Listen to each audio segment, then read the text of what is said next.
Hello everyone and welcome back to another episode of RetroTechBytes. So for this week I wanted to take a look at the 486 that I put together a couple weeks ago and explore some video card options because why not? That build was, something of a test bench. It was the sum of its parts and it could be taken apart and reconfigured however I needed. So I decided, alright, I'm going to grab a few video cards and put them to the test. Specifically these three of which were, well, at the top of the charts in 1993. On the top left, we have the Tseng Labs ET4000AX. The ET4000 is a legendary card, being one of the first to saturate the ISA bus. It's a 16-bit card with a megabyte of RAM, and it's super fast in DOS. Although the speed star is not great in Windows, there's this, the Cirrus Logic GD5426, specifically the Bokeh Super X VGA implementation.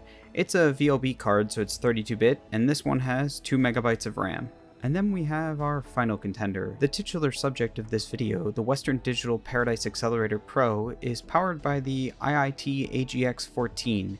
It's a 16-bit ISA video card with 1 megabyte of VRAM, dual-ported RAM that allowed simultaneous reads and writes. Also, it's a Windows accelerator. Fascinatingly, the box for this card actually suggests that it's faster than some VL bus-based accelerator cards. Well, we've got one here, and it does provide some Windows acceleration, and it's pretty fast in DOS as Cirrus cards are known to be. So let's test these three and see how they come out. But specifically, let's talk a little more about the IIT AGX-014 and its weird history. After all, how many of you have heard of IIT as a graphics company? I certainly hadn't before making this and before coming across this card. They were a storied company and made a lot of 387s and other such math coprocessors, 287s at that, but they really never ventured into the graphics space. So how are their products? Are their claims true? Let's find out. When this card was announced and later released in late 1992, early 1993, it was quite fast. For an ISA card, it was at the top of the pack, at least seemingly, and specs-wise it was quite impressive.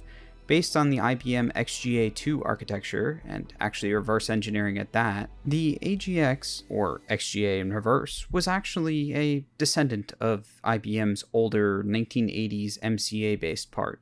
The XGA architecture was seemingly getting long in the tooth, but IIT enhanced it and allowed it to perform 4 operands in 1 pixel operation, thereby increasing the graphics acceleration capability substantially. Weirdly though, the AGX-014 itself was long in the tooth. It was an ISA-based card and had a 16-bit data path clocked at somewhere around 8 MHz. Compared to the contemporary 32-bit 33 MHz VLB cards, it was somewhere far behind. But compared to other ISA Windows accelerators, it was actually dead ahead. Even the datasheet itself advertised the fact that the AGX-014, in its proper implementation, could outcompete an ATI Graphics Ultra Pro and an S3 911. The AGX, as aforementioned, utilizes VRAM. VRAM was the main Windows accelerator card RAM of choice. It had a dual-ported feature that allowed it to both read and write simultaneously, thereby increasing throughput. Now, for Windows operations this was great, but for the harebrained way in which DOS accesses memory and video cards, performance tends to suffer or be negligibly better or negligibly worse. On late VRAM implementations such as the S3 968, the performance is about the same, but on early implementations like the ATI Mach 32, the VRAM variant of the card is notably slower. And the IIT AGX-014 seems to suffer from its VRAM implementation. Looking at these Winbench video scores, we can see that the Western Digital Paradise Accelerator Pro performs unacceptably slow. But in AutoCAD-based features, the ISA version of the board actually somehow outperforms even the VLB card. In fact, it outperforms most VLB cards, impressively enough. So for what this card was designed for, it appears that it's true. On paper at least, it's faster than some VLB implementations. And note I say on paper. IIT was actually accused of and proved to be cheating in Winbench scores at least, with regard to the Hercules Graphite version of the card.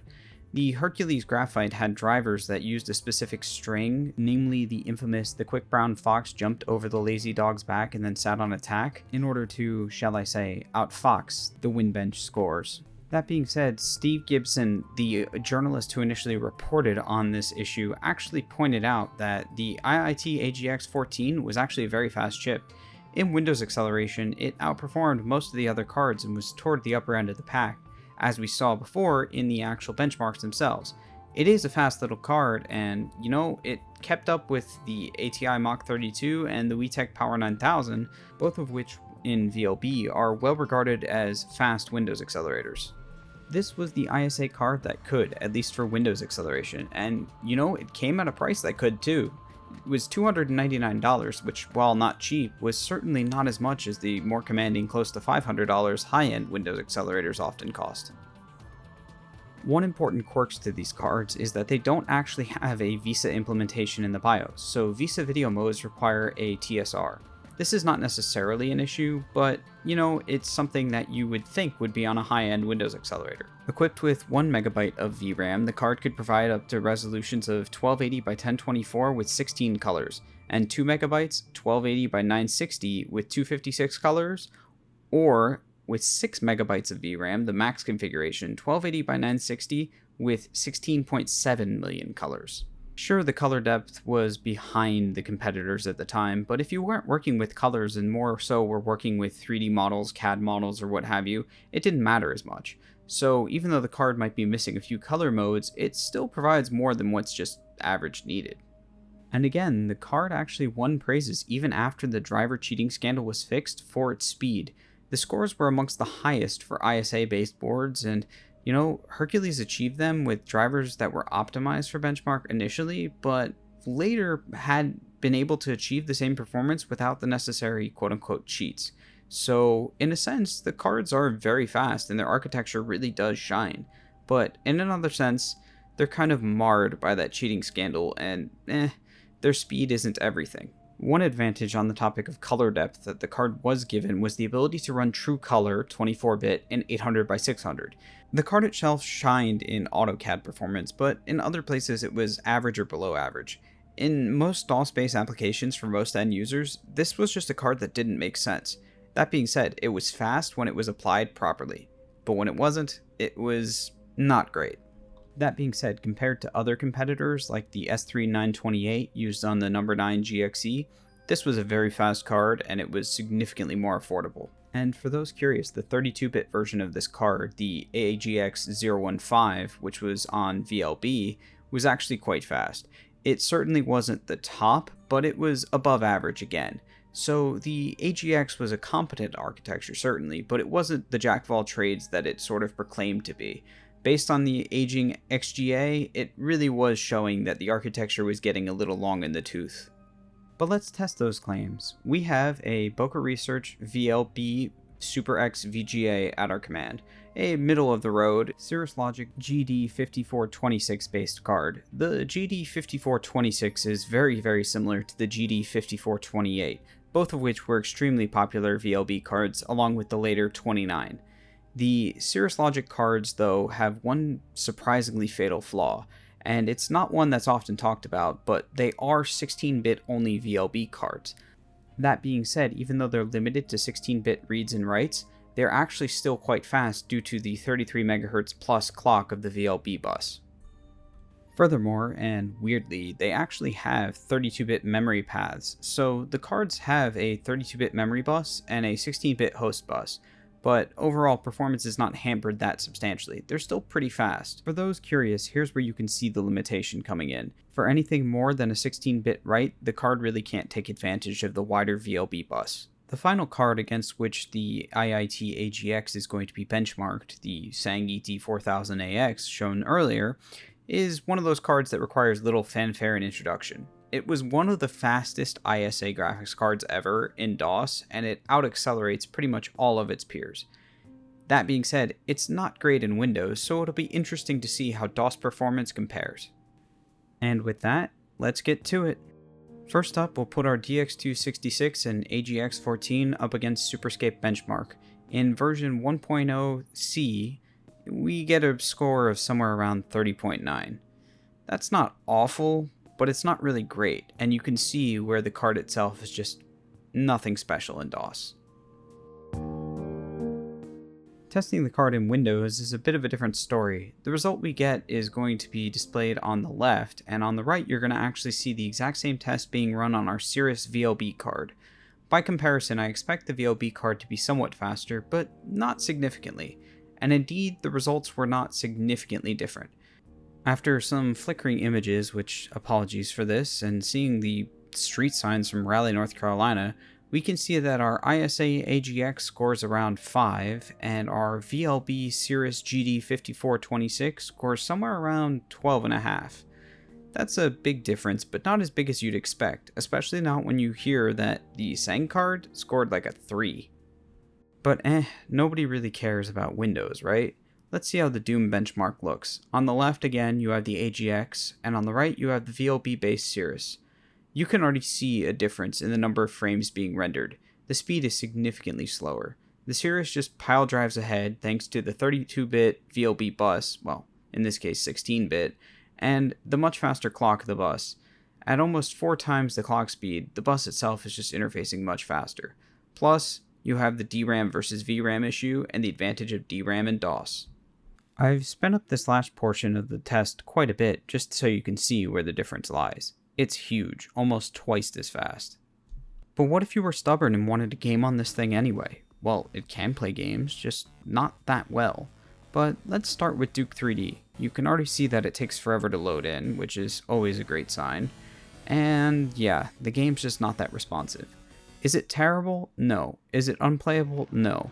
There were probably plenty of people playing on an ISA-based 486 in 1995 or 1996, but there weren't that many. And yes, ISA-based cards can play games like Duke 3D, but I wouldn't recommend it. As you can see, we're getting somewhere around 10 to 15 FPS max, and it dips into the single digits pretty often.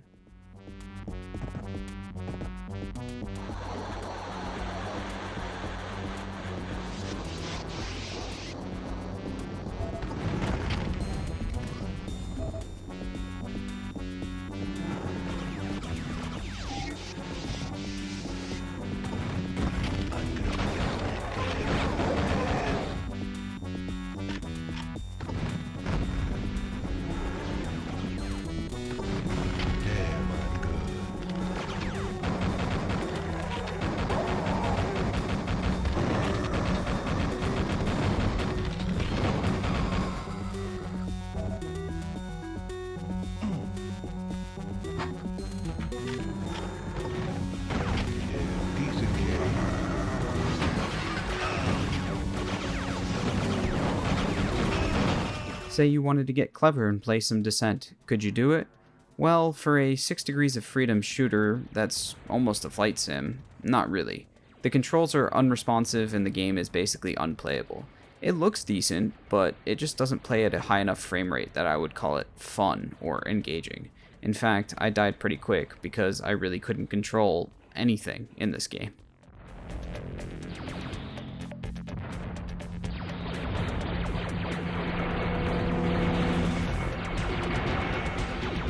What about a more optimized game, like Star Wars Dark Forces? Yep, Dark Forces runs okay. I wouldn't call it the best running game, but it runs better than you'd expect. There he is, stop him!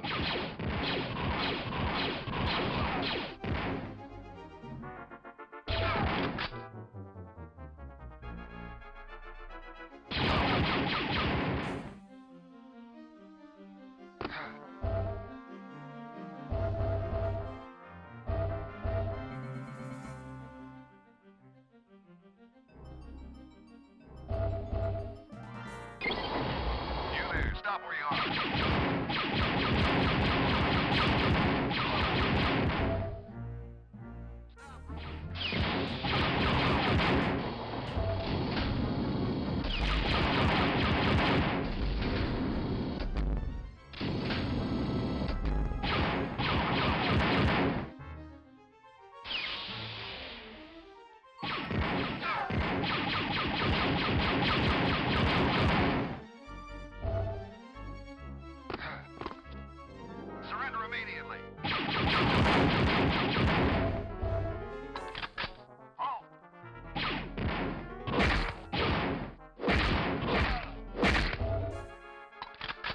Say you wanted to use this card in a 386 and play some Wolf 3D.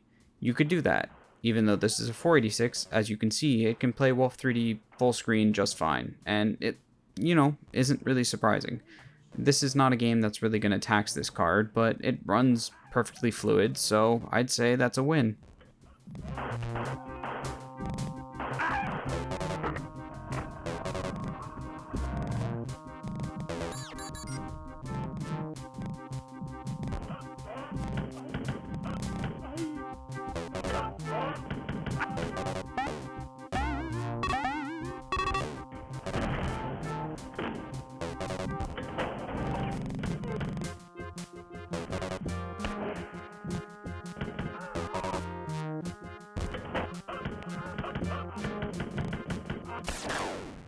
Really, the only games cards like this ever really saw were, well, cards, like Solitaire.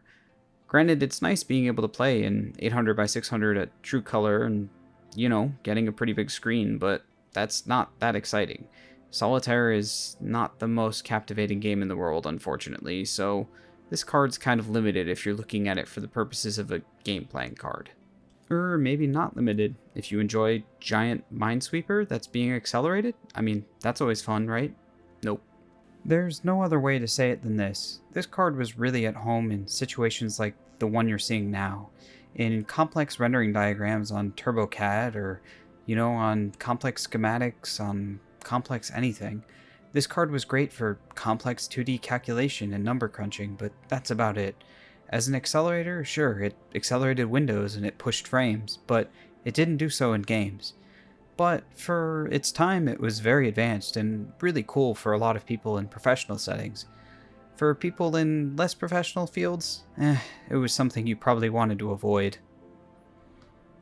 Here's a roundup of tests I performed on these cards. The Diamond Speedstar, or the Tseng ET4000, actually took the lead in most situations over the IIT AGX, and rather unsurprisingly, the VLB-based Cirrus Logic card came in first place pretty much every time. Now I say pretty much because here's where things get interesting.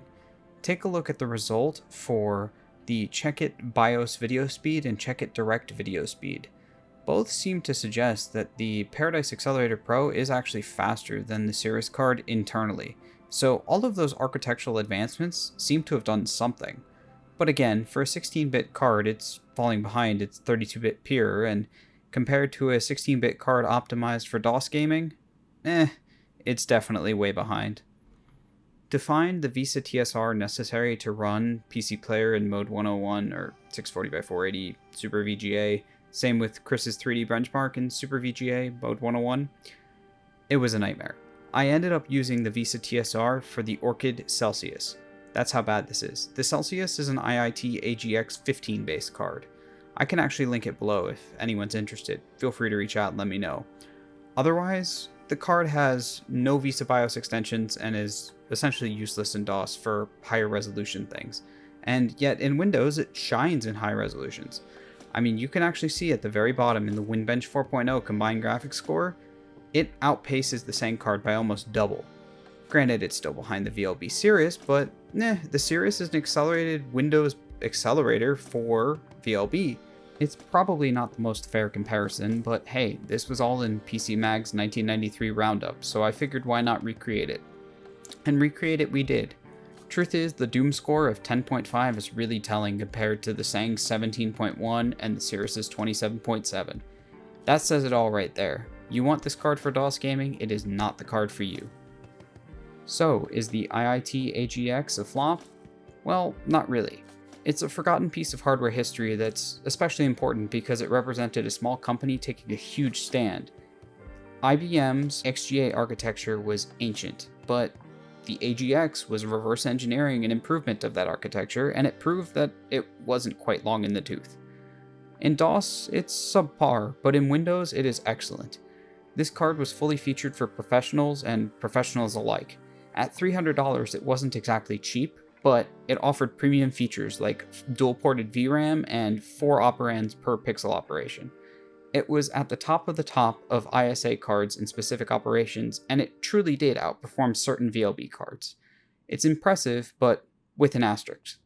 I wouldn't recommend it for a DOS-based card, but if you're interested in Windows accelerators and you find yourself curious about one of these things, they're fun to mess with. Anyway, thanks for watching, and I hope you all enjoyed. Thank you very much for your support, and I hope you have a wonderful day.